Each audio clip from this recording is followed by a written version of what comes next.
Assalamu alaikum, hello and welcome to another episode of Care Across Cultures. I'm your host Mirban Hussain. You are listening to us on LinkFM 96.7. We're also available on DAB and online. I hope everybody's well today. Today we'll be talking about... What will we be talking about? Yes, we'll be talking about health equity across the NHS and health and healthcare and social care organisations. Our guest today, this will be a phone interview. Our guest today is Michelle Bennett, who says that she's a proud NHS nurse and a programme manager at West Yorkshire ICB, where she's driving personalised care and equity in health. So I will be calling Michelle now, so let's hope this works.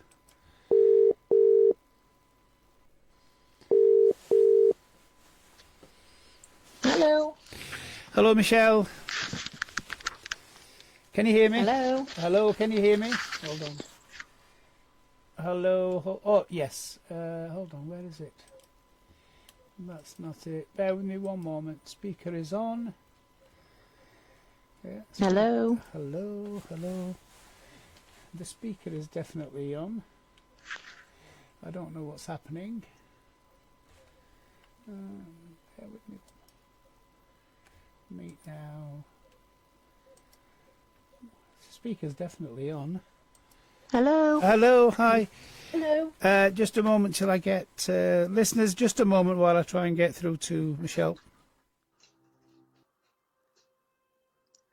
Morning, Mirban.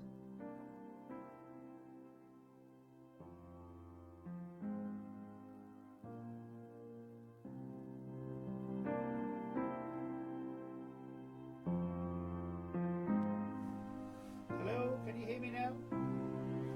I can't hear you, I'm afraid. You can't hear anything.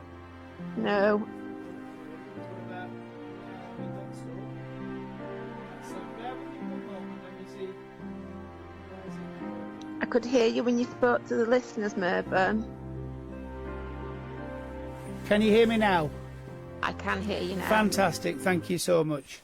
Can you still hear me? I can. Yes. That's great. Right, apologies to all my listeners. These are my amazing and wonderful technical skills. I am improving. Michelle, it's absolutely lovely to have you with us today. Thank you for having me. How are you feeling? Because you've not been well, have you? I've not, no, I don't know if I've got this bug that's going around, so I'm not great, but I'm okay today, thank you. I'm better than I was. I learned something about this. I think it's called a H3N2 virus. Yes. The flu virus. That's what it's apparently called, and it started a couple of months earlier this year. So it's going to be a bit of a strain on the NHS. Absolutely. And everybody else, on top of all the other strains that the NHS has got.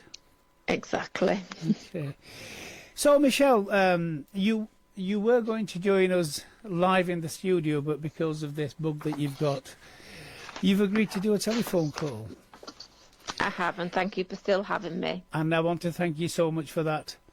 So, just to let the listeners know that you are listening to Care Across Cultures on 96.7 FM.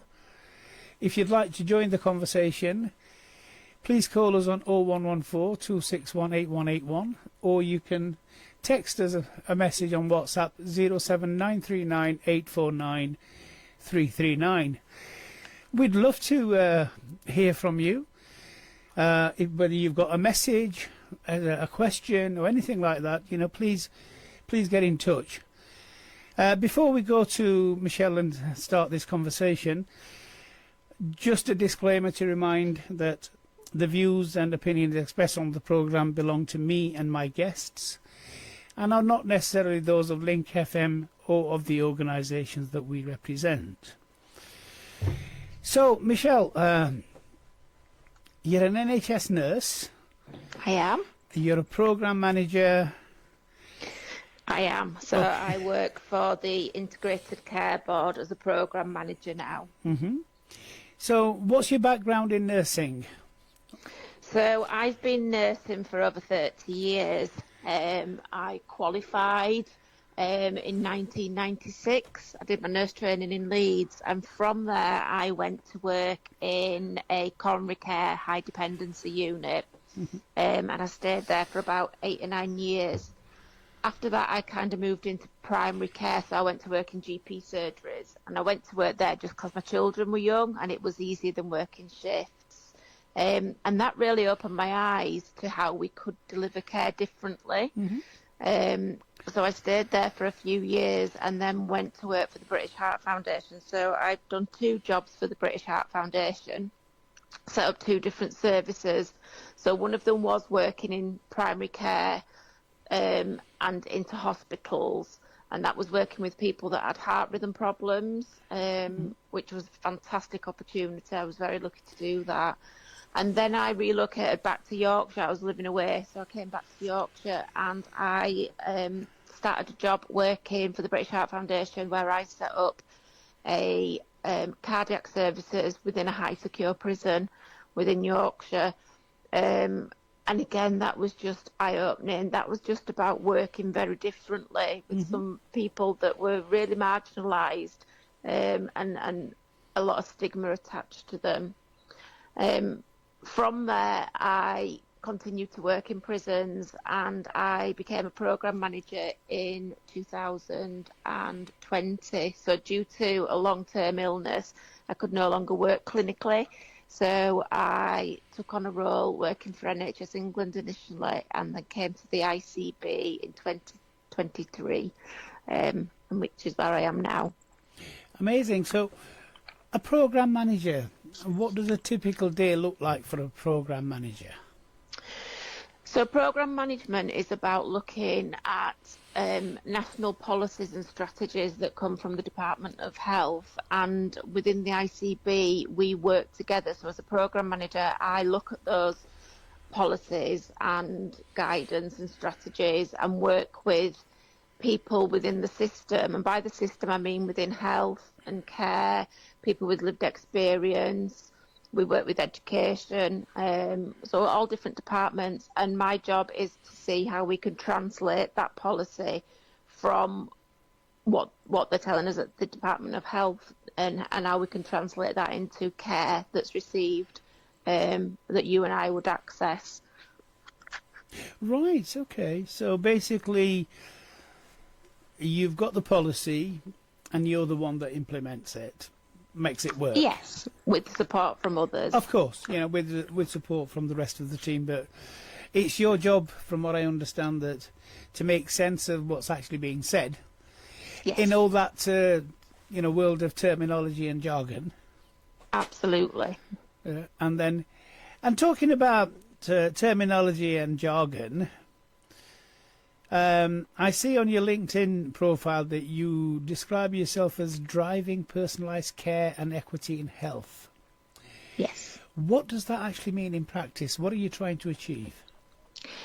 I personally think that as a system, so as an NHS system, we tend to look at people by their conditions, rather than looking at the person as a whole. And I think that the person is like a jigsaw, and we need to look at everybody's individual jigsaw pieces to be able to make sure that we treat them well and treat them right. So for me, driving personalised care is about looking at the person as a whole rather than looking at a condition or a disease or an illness. Right, I like the way that you put that. I really do, jigsaw. Because we are, aren't we? That's who we are. We are. We're not just someone with diabetes. No. Someone with a heart condition. No. Or someone with cancer. Absolutely not, no. That's just an illness or a health issue that we have. And a holistic, looking at it holistically, you know, that's a term that we come across quite a lot, don't we? We do. And I love the way that you've put it in terms of, well, you know, it's a jigsaw and we're trying to put these pieces back together again, or understanding where they go. Yeah. Does that sort of sound right? Yeah, exactly. Because illnesses, if we just treat someone's illness, so if we just treated the person's cancer, that cancer and that we can treat cancer, but what we need to understand is what health is making that person unwell.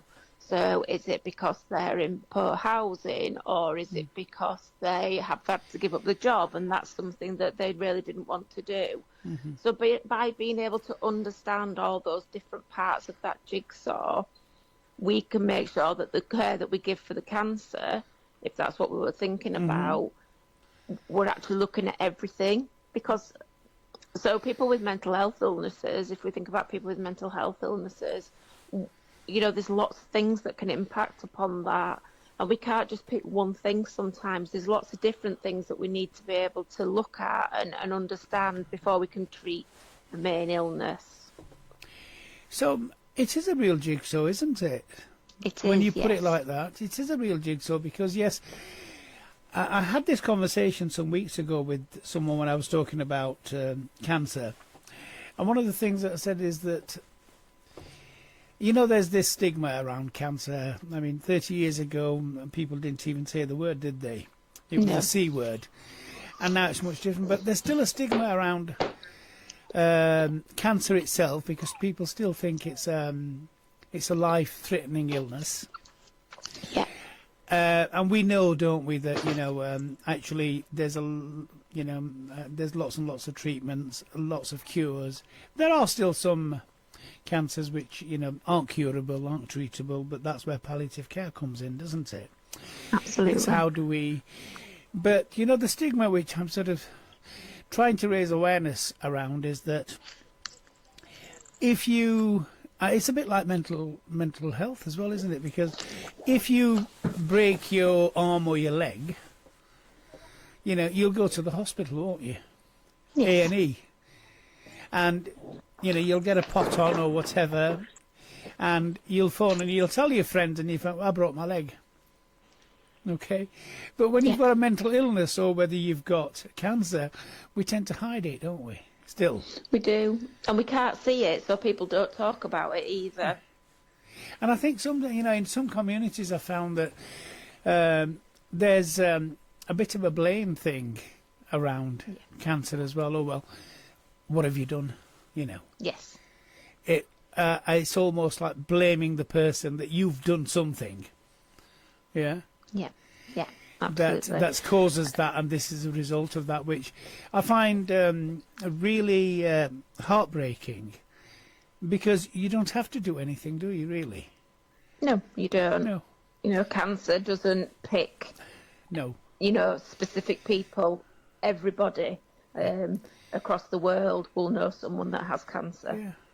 Well, you're on the right programme, because this programme goes out across the UK and to 54 countries across the world. So I'm hoping someone who's listening will understand that it's not a blame thing. If you get cancer, it's one of those things that happens. But there are some frightening statistics, aren't there? 1 in 2 people Absolutely, potentially have a diagnosis of cancer.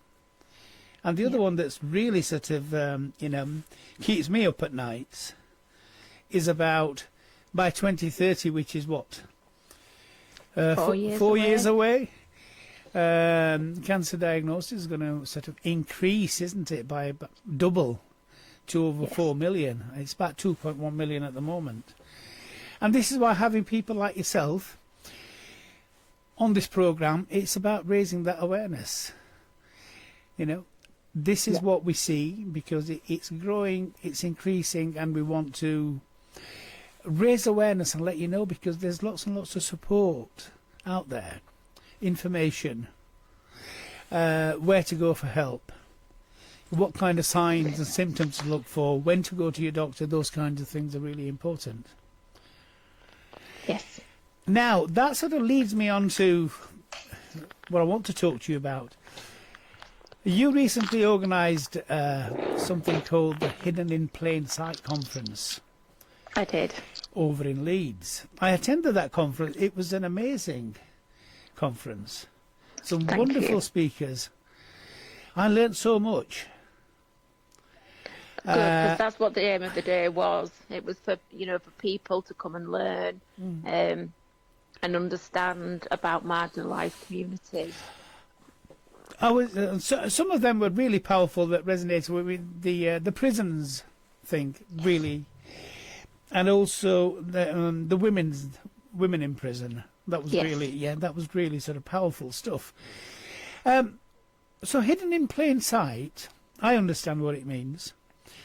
It's a very powerful title. Where did that name come from?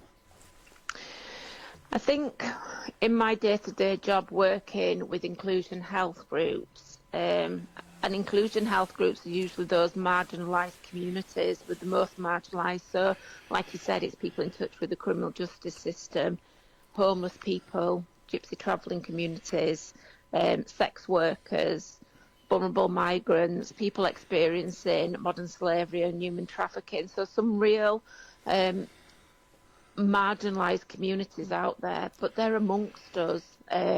We probably see 2 or 3 homeless people on our way to work, or we will know where vulnerable migrants are being housed and things like that. But actually, when it comes to accessing healthcare, these communities really struggle to be able to access healthcare because as systems we have lots of boundaries and barriers to people accessing health. And like you mentioned earlier about stigma, there's a massive stigma around all of these communities that I've spoke about and more. And people will turn the nose up or not have very kind conversations with people because they feel that they're trouble, and actually that's just because people are misunderstood. So that's where the title came from, because these people are hidden in plain sight. They're amongst us every day. I think it's a great title. But you mentioned something else. You mentioned inclusion groups. Yes. Now, I know that over the years we've had, you've been in the NHS for a long time, haven't you, as well? I think just I have. me. We worked in health and social care for a very long time, and it's how terminology has changed, hasn't it? It has, yeah. What did we have? We had ethnic minorities, minority ethnic, then we had BAME, if you remember that one, which has changed now. But all of those were like othering, weren't they? Yes. They were labelling. Yes. There are some issues about labels, but we're not going to go into that. It was labelling, but it was negative labelling, wasn't it? Exactly, You're yes. not part of us. But I love the inclusion group. Yes. Because that's sort of proactively saying, actually, you are part of us. You're here. Yes. Yeah. So so where does this, I mean, I've seen inclusion groups quite a lot. So where has this sort of come from? So the title has come from the Department of Health. So NHS England and the Department of Health call the programme that I work in an inclusion health programme. Right. And like you said, we talk about labels changing. Actually, even amongst organisations, the labels are different. So within health, we talk about inclusion health groups. But if you look at your local authorities and your local councils, who also support these cohorts of people, they will talk to them about people of multiple disadvantage. Yes. And other terminologies, people with multiple complex needs. So they're all titles that we're using and banding around, and actually we're talking about the same people. But the inclusion health title comes from NHS England. There is a strategy around how we can support people from inclusion health groups. Right, okay, that's wonderful. Thank you for that. So I'm going to ask you a question which you might have sort of, touched on before, but was there a particular moment or conversation that sparked off the need to have this conference? So yeah, the strategy was developed a couple of years ago, and in West Yorkshire we've also got our own strategy around inclusion health that aligns to the national strategy but looks at more local needs. When I joined the programme last year, one of the work streams was around workforce training and what that looked like. So we wanted to educate our workforce around inclusion health. But for me, I didn't know who I needed to educate and what I needed to educate them about. So rather than us just putting on just a conference, which is what we did last week, but there's more surrounding that. I did a staff survey and sent that out to as many people as I could across the health and social care systems, asking them what did they want to know about inclusion health. And at the same time, I did a survey with people with lived experience, asking them what did they want health and social care staff to know. And from that, we got a lot of very rich information. So to begin with, even though people work in health and social care, many people didn't understand what the term inclusion health was. So that was something that we needed to get people to understand. People with lived experience and the survey that we did around that, they were telling us that they often face stigma, that people don't understand the complexities or even just how much it takes them to ask for help. They very often don't ask for help because they struggle to get registered with GPs and things like that. So they don't access help until it's they're at a crisis point, and therefore they end up in A&E. And we all know that A&E is not the best place for anybody, really, unless you're very unwell. So what I have done is I've developed a workforce training toolkit. So that's for staff, and that's based on everything that we just talked about, what staff said they needed to know. The conference was very much about getting that information out there to people because staff had asked for face-to-face training. And we're also doing some videos. So the videos will be, we are working with a couple of voluntary and organisations who support people from inclusion health groups, and that will be the voice of the people living in these inclusion health groups on a day-to-day basis, telling us how it feels when they're accessing healthcare, and just telling us some of the really good things that are out there, but actually some of the real barriers that they face. So there's a little bit more than just the conference. There's other things to support that kind of work stream, really. Okay, I'm glad you mentioned that because I've got a question about that later on. You know, where we're going to, go with that, because we've all been to lots of conferences, haven't we? Yes. I was at the Hospice UK conference, which was absolutely mind-blowing for me. Yes. We were there for 3 days. I learnt so much, and there are a couple of things. One is that when you go to a conference, you learn something new. Yes. That you don't know about. I didn't know that. You know that moment that we have Yes. when somebody says, I'm thinking, I didn't know that. And that really links in. But the other thing is that you find people are talking about stuff, or they've done things which you're also doing. Yeah. And that also gives you that sort of added bonus that I'm on the right track. Yeah. Somebody else is doing this. And, that's always good to know, isn't it? That you're not sort of barking up the wrong tree, as it was. Exactly. And do that networking and share that learning. Yeah. And the third thing, and I say this to everybody, who I meet, is that if you've got something that really works, I'm just going to take it. Yeah. And I'm going to copy it, and I'm going to use it and adapt it for what works, where I am. Yes. But the converse of that is also that if I have something that, you like, if you think it's worthwhile, we can give it to you. You can have it.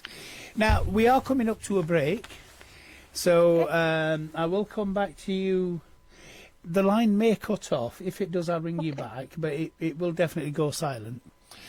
So if you just joined us, you are listening to Care Across Cultures on LinkFM 96.7 with me, your host, Mirbhan Hussain, and I've been speaking to the amazing Michelle Bennett, and we're just going into a break, and we'll be back shortly. Allah Hafiz. Assalamu alaikum, hello and welcome back to Care Across Cultures with me, your host, Mirbhan Hussain. You're listening to us on LinkFM 96.7. If you'd like to join the conversation, please call us on 0114 261 8181, or you can text us on WhatsApp 079 398 49339. I've been speaking to Michelle Bennett, who's a proud nurse and a programme manager at West Yorkshire Integrated Care Board.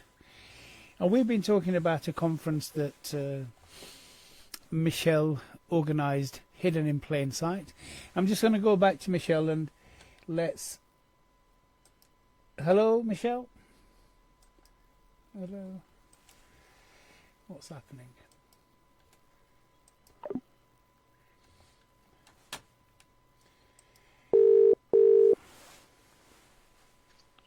Hello. Hello again, Michelle. Hello. So just to let you know that you're live, you're back live on air again. So we're just going to carry on having a conversation. I just wanted to thank you once again because I know that you're not well, but you still did not want to miss this interview, did you? This conversation. I didn't, no. No, thank you so much for that. So, still talking about Hidden in Plain Sight. Yes. You had an amazing speaker lineup. These were some powerful speakers. You had people talking about refugee experiences, trans healthcare, homelessness, and the criminal justice system. Why was it important to you to have all these different perspectives just in one day? Why was it important to me? Sorry, I lost you there. Let me say again.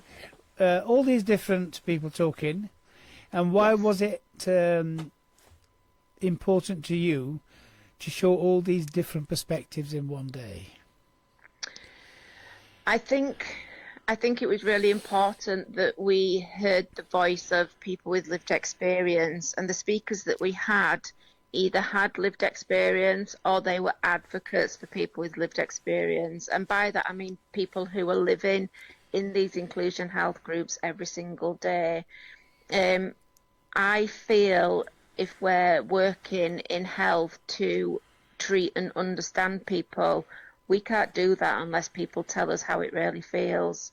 And it goes back to that personalised care. I can treat someone who's had a heart attack, but actually what that feels like for them, I don't know. I've never experienced that. So for me to be truly able to fulfill their needs, I need to understand what it feels like for people. So it was really important that we had people on the day that were either there with their own experience or who could advocate for people with lived experience. Thank you so much for that. Now, here's another one. It's about... It must have been quite an emotional day to organise. I mean, I personally, on a couple of occasions, came close to tears. Yes. You know when it sort of, you get that lump in your throat and everything sort of wells up, and you sit up straighter than you have been doing. Yes. Yeah. And you're actually really listening. Were there any moments during the conference that surprised you, that really stayed with you? I think for me, I'm very privileged to work in this workspace all the time. So for me, it was just seeing the buzz in the room and the energy of others who were listening and hearing what people feel like, but also hearing and listening to some really wonderful services that we have out there that support these people. So for me, the buzz was just the whole day, really, but people's energy in the room and people's chatting and commitment to actually go away and do something and make things better. That was really important, Yeah, because and quite emotional to me, really. I made a couple of links that I'll be working with. Yes. Going forward. That was really great. One of the things that really stayed with me was when the lady was talking about the sex workers. Yes. And sex workers as a cohort of people, seem to be, I'm just thinking of the right word, probably the most sort of vulnerable and the most sort of, when we, you said it earlier, didn't you? Them, others. Yes. But what we forget also is, and when I was listening to those stories, and when I was listening to what they were, how people had got there, and not only how had they got there, but what had actually happened to them, and what they were trying to get used to. And that's one of the moments where, I almost cried. Yes. I'm saying almost cried because I didn't burst out, crying, but there were definitely tears in my eyes, because I think one of the things that we forget, all of us, isn't it, that these are somebody's daughters, sisters, mothers, grandkids, aren't they? They are. And there's something that I always talk about when I mentioned, we talk a lot about death, in where I work, and I say that if we can't sort of unite in death, where's our humanity? But when I extend that to this cohort of people, sex workers, and if we can't sort of look at their humanity and people, then what does that say about us? Exactly, and I don't think these people would necessarily choose sex work as their, the way that they make their income. Yes. But unfortunately, circumstances have led to that, and that goes back to that jigsaw. Yes. Something else in that jigsaw must be missing for these people to end up having to make money to support themselves or their children or their families, because through sex work, when there are other things, maybe if these other parts of the jigsaw were fixed and complete, that wouldn't be the path that they had to take. And that's the holistic thing, isn't it? It's, you said it right at the beginning. It's not about just treating someone for their illness. It's about looking at what else is in their life. And there's always been this thing from an NHS perspective, hospitals, for example, that yes, the person has been treated, your illness or whatever it is has gone. Now you can go home. And we don't know. And home might be the problem. And home is, and with with a lot of people, they may not even have a home, as with the homeless people that we're talking about, and other groups like that. What is home? We just assume, and then there's that transition, isn't there, into social care, which is a huge issue. Yes, there is. And hopefully, the government's going to do something about it. But one of the things that I really wanted to sort of ask you about is that, and I love this, I think there was one of the speakers, I think last name was Booth, but she's... Ellen, that's it, Ellen Booth. And she talked about the computer says no. Yes. Yeah? And so where systems that are supposed to help people actually create more barriers. They do. So working where you are, how do we fix that? What needs to change? What do you think? For me, we're trying to digitalise everything. We're trying to make everything more succinct and things like that. But even if we think about the systems in healthcare, systems don't talk to systems, so our computers don't talk to other computers. So if we want to then work with other organisations, there's barriers there. Mm-hmm. And I think, again, for me, Mevan, it goes back to what I've said about we need to stop treating conditions and illnesses and disease, and we need to treat people as a whole. And that will mean treating conditions, but actually looking at those other things that impact upon somebody's quality of life, whether that be that they've got the right food or any food, or that they've got heating, or that they have a home. It's those real foundations of life. If you think about Maslow's hierarchy of need, they're the very basic needs, and some people don't have those very basic needs, and we need to be able to support them with those to be able to make them a whole person. You've took the words right out of my mouth. I was just thinking about Maslow, because we've both worked in health and social care for about 30 years plus. Yes. And one of the things that what keeps coming back up is these Maslow's hierarchy of needs. Yes. And I've worked a lot with asylum seekers, all of the protected characteristics basically over the past 30 years. And if we take the refugees, for example, and the asylum seekers, if they don't even know that somebody's going to come and take them away and move them, right? Why are they going to be worried about that, cut on their whatever part of the body? Why are they going to worry about, I don't know, any kind of illness if they're coughing up blood? Because that's not the most important thing for them, is it? It's not, no. It's not. So if we can't fix that, exactly. But this is the issue, isn't it? And this is what you were talking about, holistic inclusion health groups. If we want to treat the illness, let's look at where the person is and start from where they are. Exactly. If they haven't and these people have often had lots and lots of trauma. Yes. And it's trauma that's gone unhealed and unresolved trauma, and therefore that just reignites at any given time as well. So along with those basic needs, we need to look at what have those people actually experienced and why are they here today. So one of these speakers later talked about her having to flee her war-torn country many years ago, and the fact that soldiers came into the house in the middle of the night and made them move. That's real trauma. I'm very privileged. I don't have that threat. But like you said, if you're living with those kind of threats on a daily basis, you're not going to worry about your health, really. You're just going to worry that that's going to happen, and how do you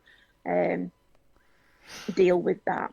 Yeah, and the person that you spoke about, we've been LinkedIn friends. Yes, Blurter. Blurter was there with one of her GP friends from Rotherham. I think it was Catherine. They both will be coming on the programme in the new year, hopefully. Fantastic. And talking, because it was a really powerful journey that she's had. And I think what that also shows to me is that, so you come to this country, UK, England, Britain, okay, as a refugee, and then if you're willing to work hard, you're given the opportunities, aren't you? And if you're willing to take those opportunities, which Blurter clearly has, and many others, and then you're not just giving back, you're giving more than giving back, aren't you? More than you got out, because now, look where she is. Exactly. And what she's doing, and how she's helping, and things like that really, really sort of leave me speechless, because I don't really know what to say. Someone who's come here and they've took the opportunities, and they've actually, flown, as it were, You know, And I think they've turned that negative into a positive, hasn't she? And she just does amazing work. There's Blurter. She does. But for some people, that's too much. They don't have that drive. Yes. Because there may have been many traumas. Yes. And they, you know, if we're talking about people seeking asylum, when they get to the UK, there's animosity and there's stigma and barriers, and they're in a strange country. Yes. They've fled God knows what from the country that they've come from, and we make it difficult when they get here. That, you know, and that's hard. I just want to say that, you know, I think some sections of society make it difficult, but, you know, I've been here for... Not all. No, yes. Thankfully, you know. There are some amazing people and there are some amazing organisations, you know, who really go out of the way. Beyond, yes. Above and beyond. And because if it wasn't the case, you know, there's that thing about, you know, we talk about values, don't we? And there's this, you know, stuff on in the media about British values. But I'm thinking, you know, values are values, aren't they? Because I don't think, you know, if you look at those values, they're no different to any other values, really.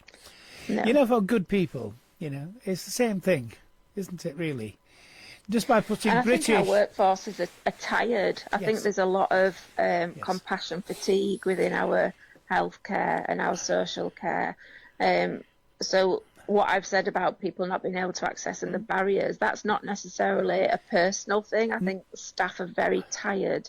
You know, they worked all through COVID.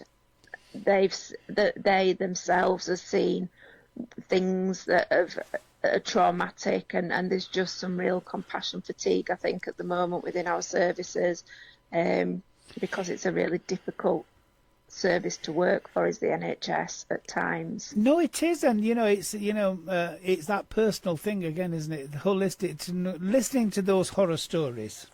Yes. And they don't have to be about torture or about anything else. No. They can just be about personal sort of suffering. Yes. And then we don't, unfortunately, have the opportunities, do we, to have sort of a clinical supervision and a debrief every time. Because we just carry on, don't we? And that's going to affect us. And, you know, I do agree with you, the compassion fatigue. Yes. Okay, so let's have with the conference again now. I'm thinking that it was a great conference. Feedback.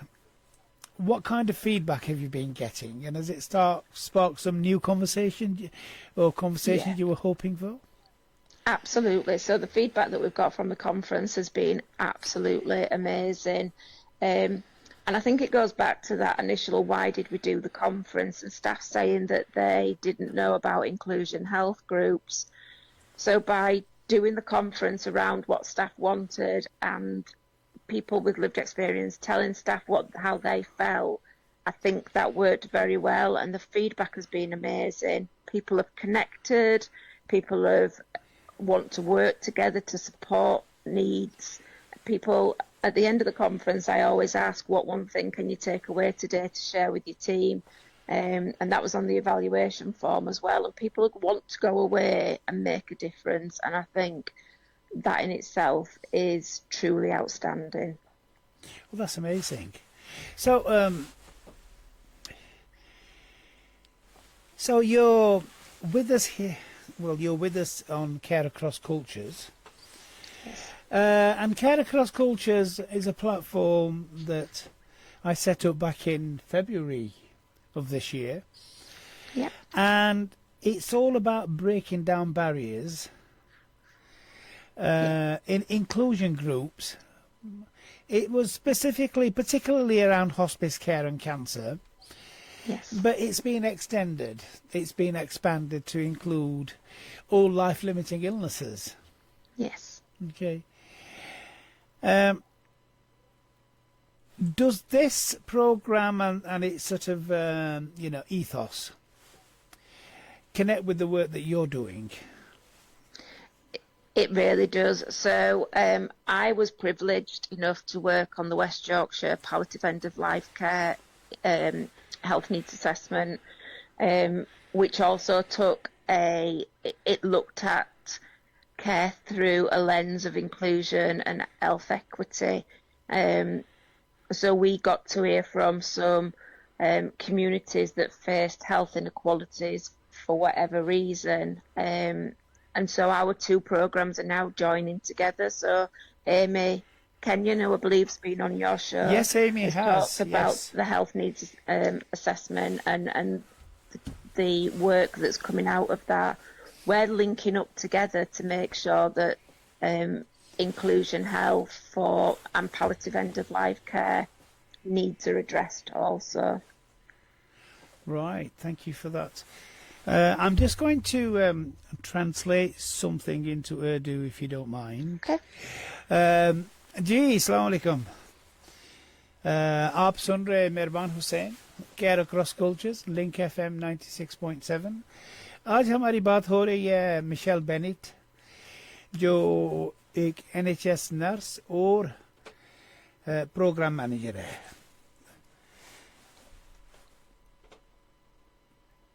Michel ने पिछले हफ्ते एक conference organise की थी जिसका नाम है hidden in plane site.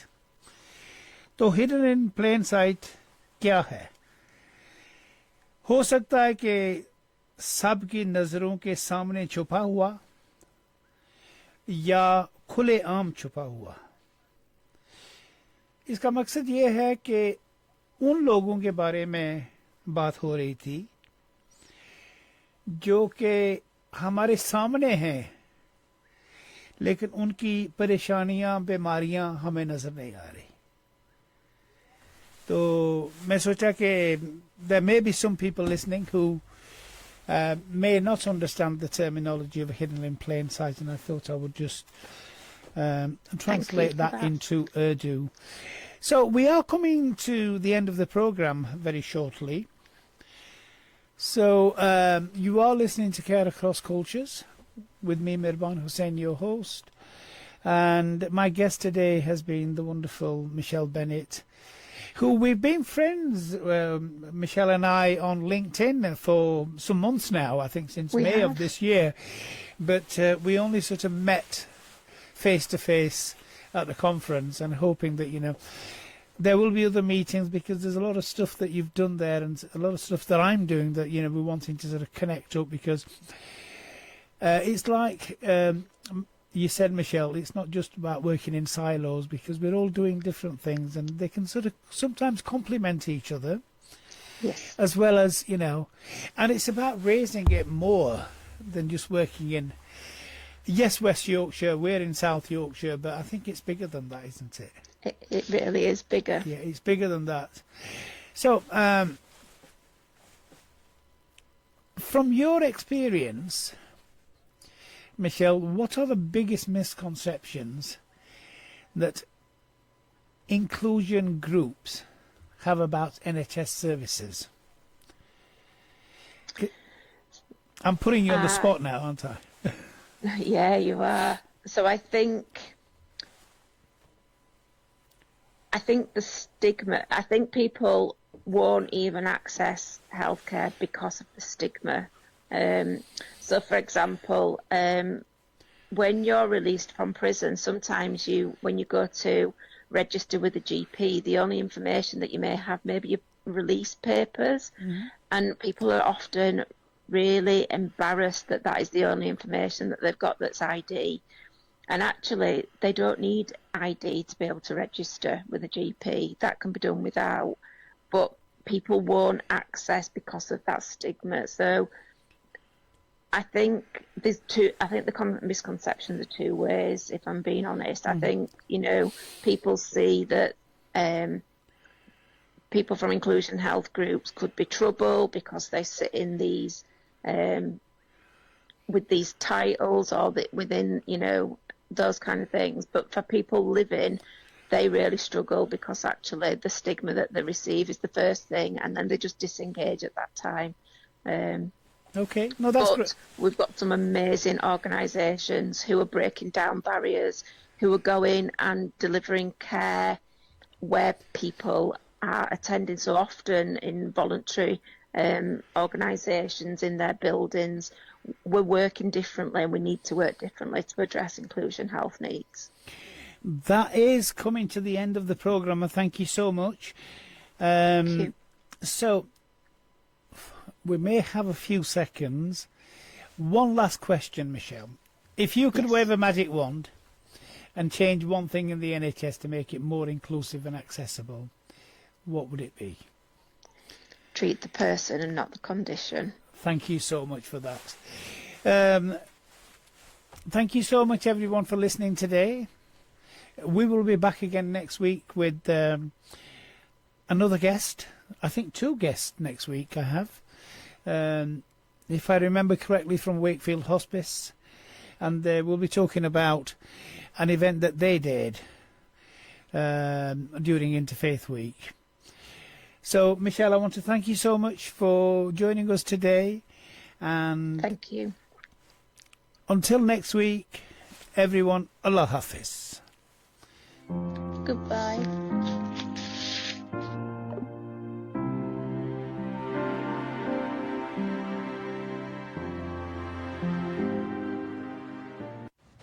Nazir Solicitors is one of the established law firms in Sheffield, Third Park.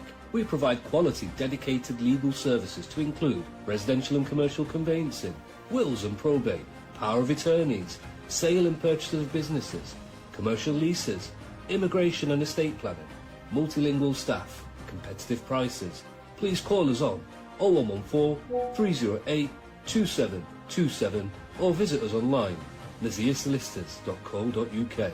Nazir Solicitors is trading style of affinity 7 law solicitors, regulated by Solicitors Regulation Authority. Bringing communities together, broadcasting from the Pakistan Muslim Centre, LinkFM. And the winner is... And the winner is... And the winner is... Your business being heard on the radio.